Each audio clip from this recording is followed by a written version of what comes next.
Ehk siis kilpnäärme alatalituse kõige tavalisem niisugune sümptom on ju see võimetus langetada kaalu, võimetus nii-öelda põletada rasvu energiaks. Ehk siis inimene, kas ta võtab lausa kaalus juurde või ta millegipärast ei suuda langetada kaalu.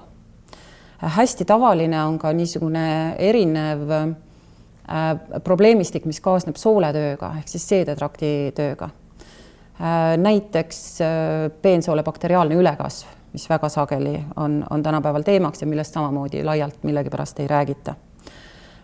Väga sageli võib siis kohata kõhukinnisust sümptomina, kuiv nahk, hormonaalsed probleemid, neuroloogilised probleemid, meeleoluhäired, depressioon, ärevus, väsimus, lakkamatu väsimus, ka lausa niisugune letargiline väsimus, et inimene peale pikka hästi magatud ööd ärkab üles, ta on ikka endiselt väga väsinud.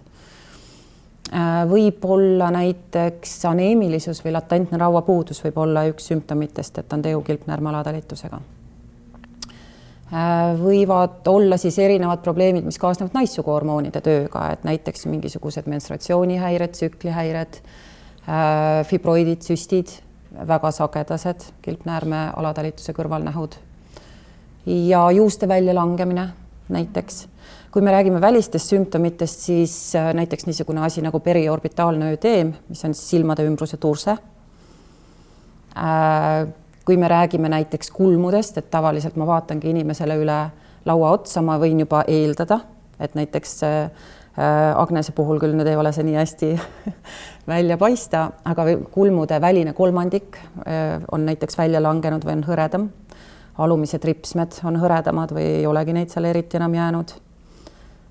Hambajäljed keelel, näiteks, et kui inimene ärkab üles hommikul ja ajab keele suust välja, ta näeb, et tal on mõlemal pool keelel on hambajäljed.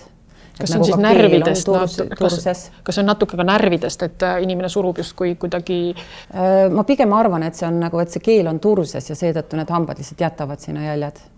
Et need on niisugused välised sümptomid, et tavaliselt ka, et enne ja peale ravi, peale saamist võib lausa teha neid pilte enne ja pärast, et lausa näokuju võib muutuda, et see näoturse on ka väga tavaline.